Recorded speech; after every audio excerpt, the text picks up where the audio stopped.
Bonjour, bonsoir, ça dépend de l'heure à laquelle vous nous suivez de partout, très chers abonnés. Bienvenue sur votre émission et puis la chaîne Nabino Moulinakamingi.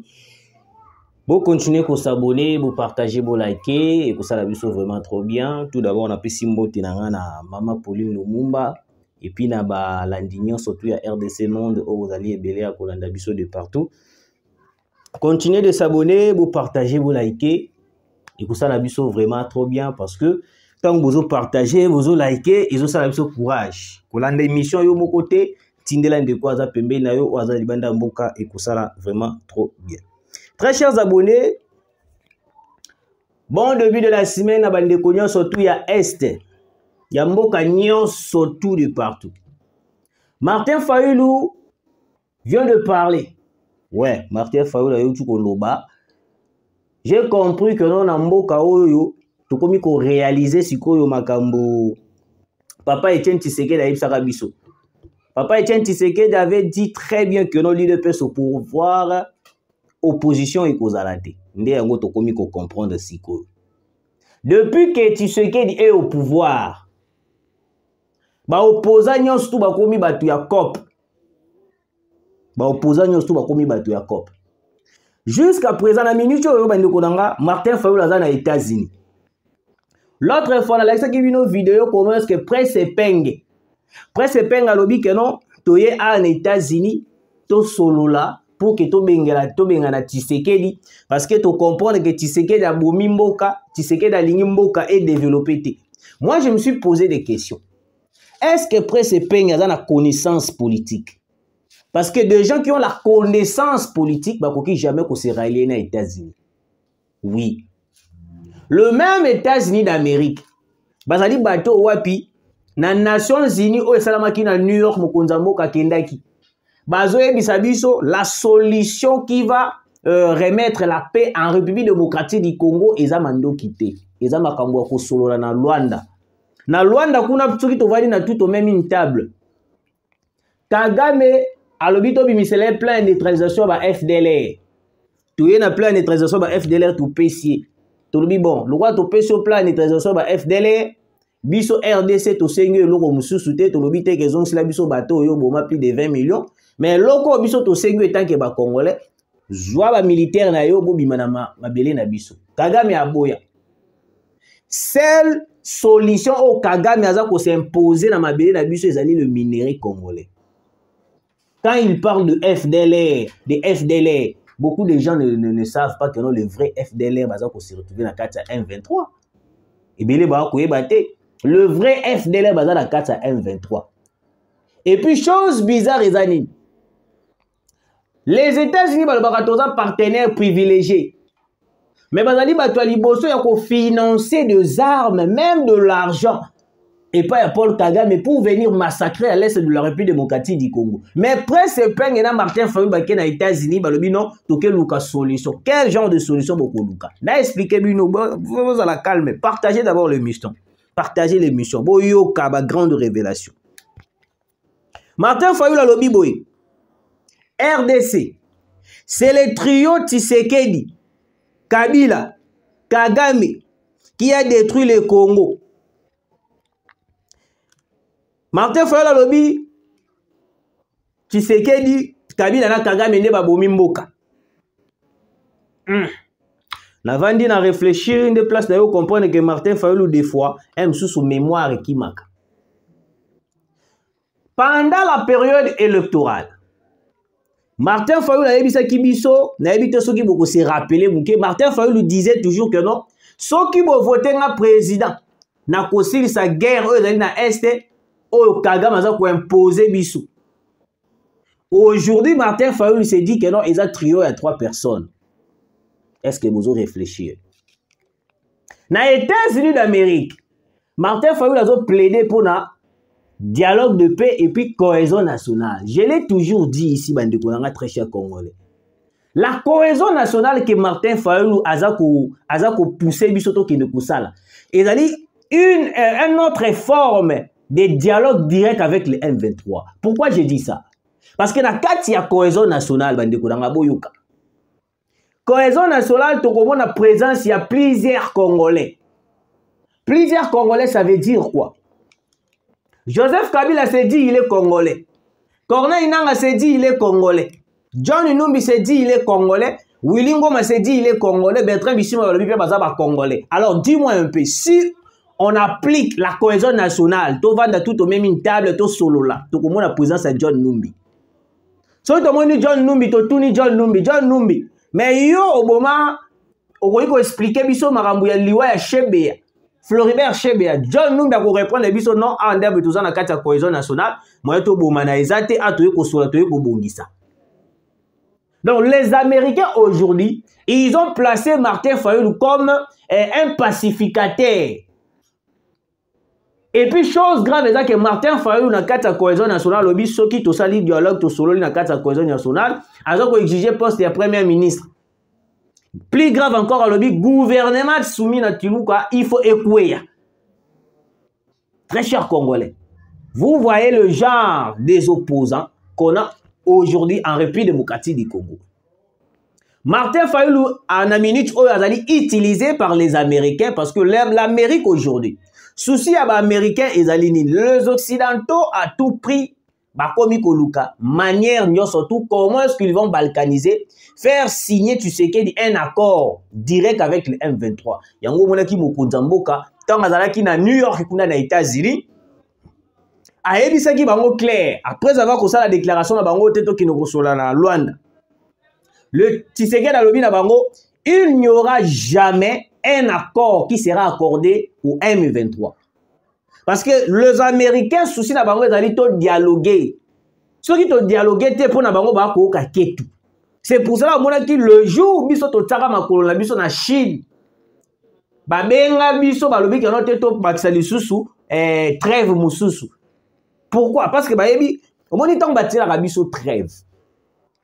Trêve ezalaka te pour na kokota kimia na l'est de la République.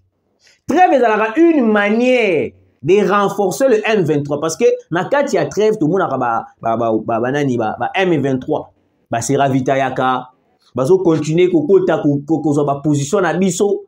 Donc aujourd'hui la trêve est devenue une manière pour renforcer Paul Kagame de venir occuper nos positions à l'est de la République démocratique du Congo. Oui, yango moni ebele ndenge tozali boy ebele tango ba koloba keno Kabila zonga ba ebe loko ba koloba te. Parce que na minute on a lakisa bino na ebite fotongo soki ezali awa mais je naza sûreté peut-être naza na ngote. L'Occident ba misela ki biso carte ya RDC divisé en 4 parties. Tout le monde ba République de Goma, ba Kivu. Donc aujourd'hui ceux qui ont kende na voie ya dialogue avec les M23, ça veut dire que non, nous acceptons le brassage et mixage au sein de l'armée, nous acceptons même le service de renseignement congolais et à la loger na Rwanda. Troisièmement, Tshisekedi a recommandé la papier ndenge bazwa police kanambe Kazembere. Kabila ne dirigeait pas, mais les instructions et bandeko uta wapi et uta États-Unis et uta Kigali. Kabila, il était là juste comme un marionnette, il faisait tout ce que les Occidentaux lui disaient. Parce que ngala il sarabino que non le loyo, ceux qui Tshisekedi a signé accord et sili dollar et kiti ndenge konanga utai koloba dollar et kiti maramunyo surtout comme stable. La guerre qui nous a été imposée, c'est la guerre de Rwanda qui menacé biso. C'est la guerre yaba occidentaux. L'Occident veut à tout prix profiter de minerais congolais. Boyoka sko maramuni balobi, boyoka nanu, boyoka souci na bango ndenge ezalaka, boyoka. Les États-Unis d'Amérique, les USA ajoutent les cobalt congolais sur la liste de minerais à risque élevé. Une étude révélant notamment l'utilisation des enfants dans le mine tenu par des Chinois. Au moment où les Américains n'ont pas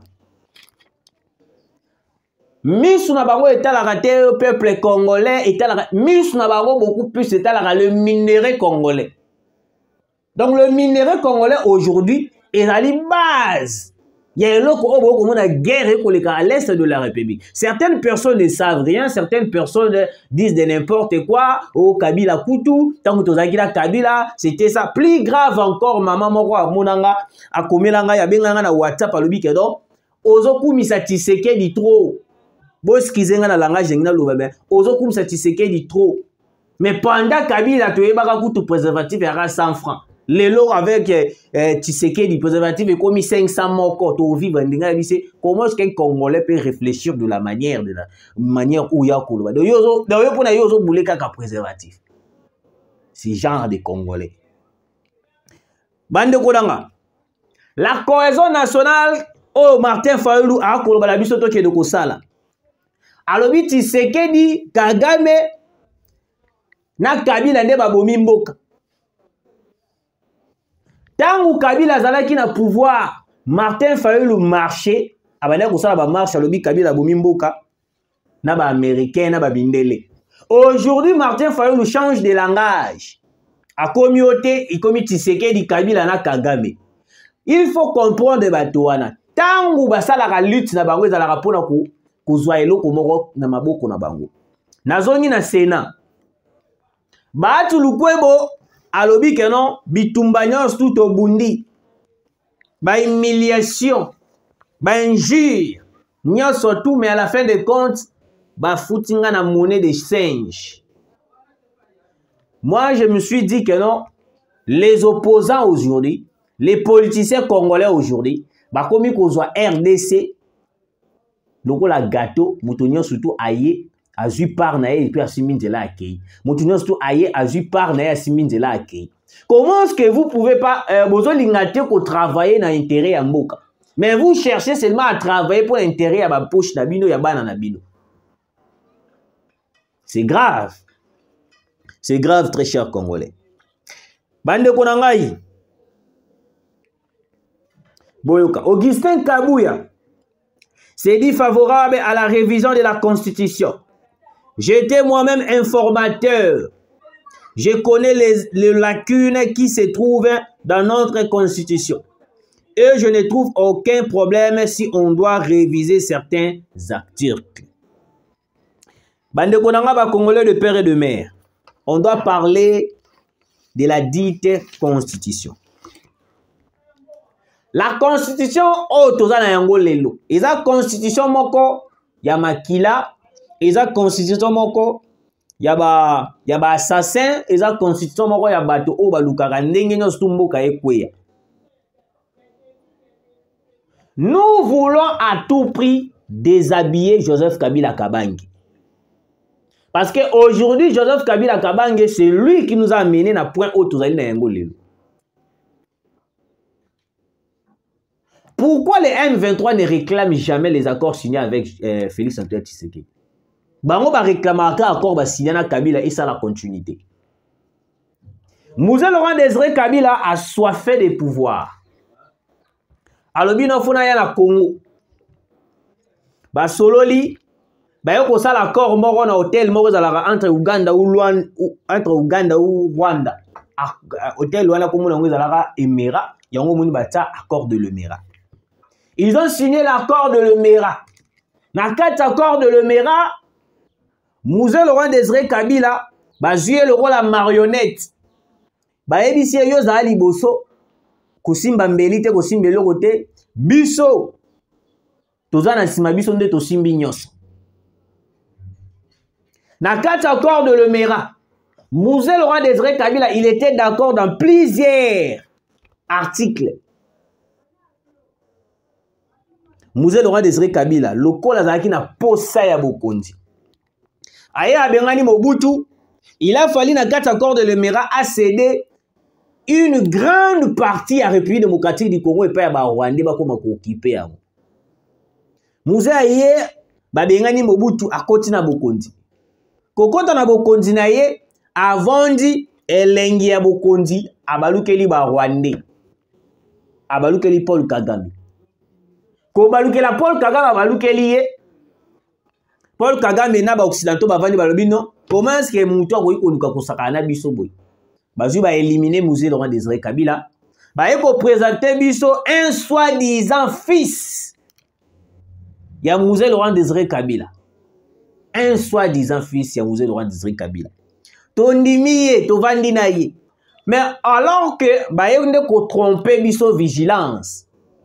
Il nous a amené un Rwandais pour finaliser les accords qui étaient signés depuis Mouzé Laurent Désiré Kabila. Oh, le lobaye, bazongisi ango. Oh, les accords du 23 mars. Bazu ba signé l'accord na bango les Congo et Kei et Kabwani. Tout le minerai congolais comment qui exploité na Rwanda, ba occidentaux bazozwa makambonyo surtout. Kabila a fait plus de 18 ans. Nani Moindo Nzangi. Tant ba sololi na mokechua yambo, la vidéo a fait rage dans les réseaux sociaux. Moindo Nzangi abimisi ba véritable plan o basalaki na ba occidentaux na Kabila. Ezalaki nini soki Kabila longé na pouvoir. Infiltration basalaki à brassage mixage na 4 armées. Tout le militaire bazalaki wana bakokende na est. Ba parti bango bako occuper bazui ba annexango ekota wapi na Rwanda. Donc on allait voir tolali tolamuki boye Goma et koma de na Rwanda. Parce que le long na yebisaka bino ke no soko ke na Rwanda. Kagame na ba classe nyonso tout bana bango na primaire makambutu atani saka bana bango ke no est de la République ezaka ya bango. Tango yo kolala pongi okobina na babar okobina esende na bar eloko okobosa na keno à l'est de la République mboka ye kokende accompagné avec certains politiciens au bazali na kati même au va contribuer mokonza mboka ba Vital Kamerhe. Moi je me pose la question comment est-ce que Vital Kamerhe à côté le mapina boy devant tout le monde akoba keno na komi komona no rwanda tokomi na deux armées ndi le Wazalendo na FARDC. Qui vous a dit que non, le Wazalendo les alliés armés? Vous voyez que non, aujourd'hui même Vital Kamerhe a comme jouer na carte à Mindele. Yango moni to beta ki c'était kopona voyer sa mokonza mboka. Entourage à mokonza mboka lelo ba komema biso na libungi le pays va partir. Mboka ye ko kende biso to ko comprendre te. Le pays est en train de partir. La constitution oh lelo tozana yango yango epesa fait vert na Kabila lelo tibo komona Kabila kolinga kolongwa te yango moni ndeko moko lobi awa waboyoka. Il est possible de changer cette constitution sans donner un troisième mandat à Fachi. L'article 217 doit être changé. La nationalité collective accordé au Tutsi doit être changé aussi. Sénateur à vie annulé. Et là, on doit protéger Kabila, le poids à l'arrêté de la constitution Tozanaengo. Alors, la dite constitution au Tozanaengo, pour notre niveau, pour ça la même fouille. Tout arrêter Kabila. Et on sait qu'il faut réviser la constitution. Alors, comment est-ce que nous allons réviser la constitution? Tous en abattu le rôle à Fayoum ou à réclamer dialogue avec les M23. Parce qu'on a bien un dialogue avec les M23.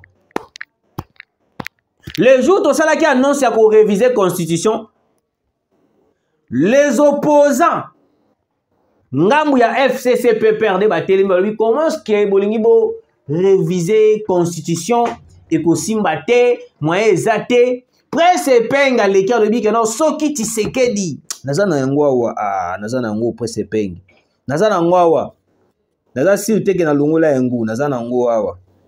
Ziana tela bino, na tela bino très cher Congolais, na tela bino.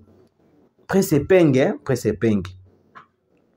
Presse penga na habité information ngo. Est-ce que na longola ki ngo te boy très cher Congolais. Bende kunanga, je pense que bon. Toutefois, dans le la bino on attend un deuxième numéro. Presse penga lobby. Si M. Tshisekedi ose de toucher même un seul article de la Constitution, il sera chassé comme un chien.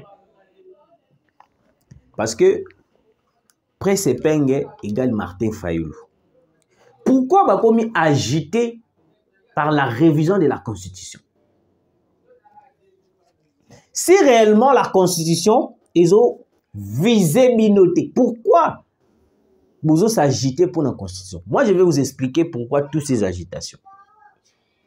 Kabila sait très bien que non, le jour où tu touches la constitution, il sera arrêté. On va perquisitionner tout d'abord Kingakati, Kashamata, Kashobi wana Moïse Katumbi. Il y avait une information qui circulait malgré tout. Nos autorités babetaka yango kara.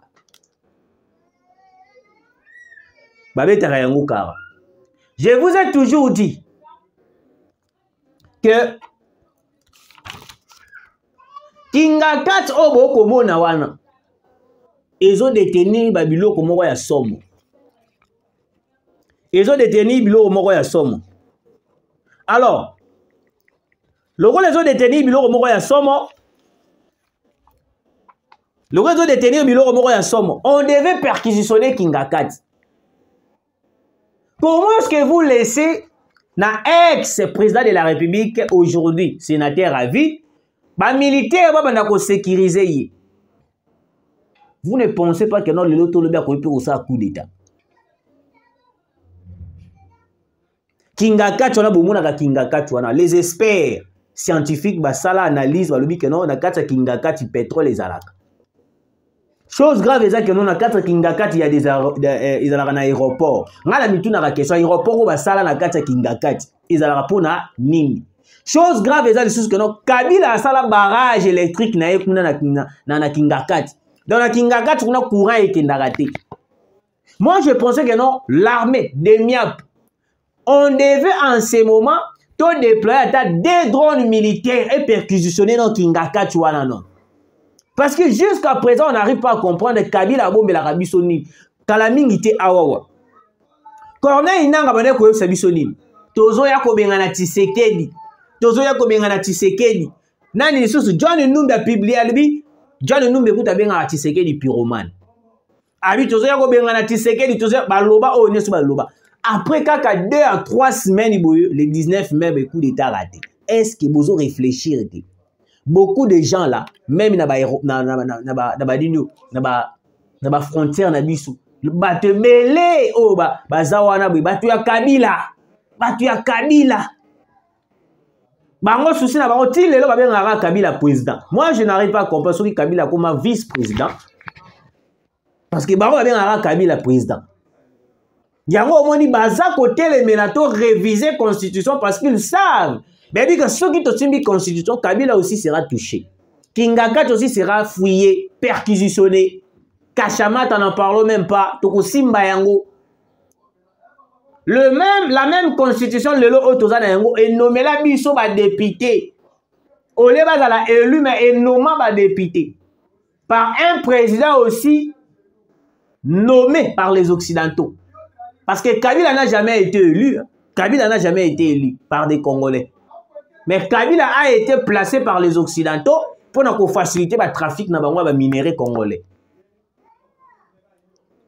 Vous comprenez, très cher Congolais. Alors aujourd'hui, nous voulons à tout prix réviser cette constitution de mafia, constitution du sang. Parce que dans cette constitution, nous avons remarqué que notre constitution est bloquée biso makas.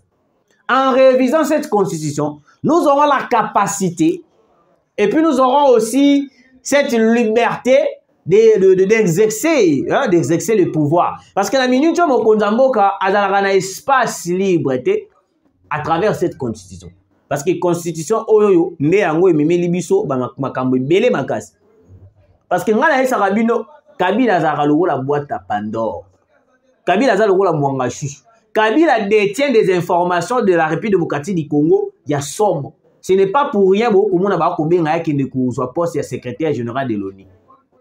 Si vous avez la Belgique, les États-Unis, ils n'ont pas battu. C'est parce que déjà que non, ceux qui ont vendu place, il va faciliter tout le trafic. Même dans le MONUSCO, tout le monde a AFC va intégrer dans le MONUSCO à travers Kabila, dans poste secrétaire général de l'ONU. Allez-y comprendre. C'est la débandade totale au village Nyangi, dans le territoire de Djungu, en province de l'Ituri, autrefois l'un des importants bastions de milices Zaïre, supplétive des territoires des terroristes, excusez-moi, du M23 RDF AFC, Cette contrée est passée sous contrôle des FARDC en pleine offensive dans la zone.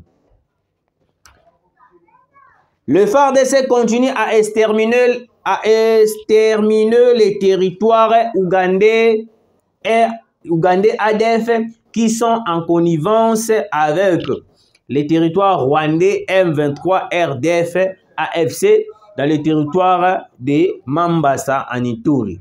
Ituri toujours.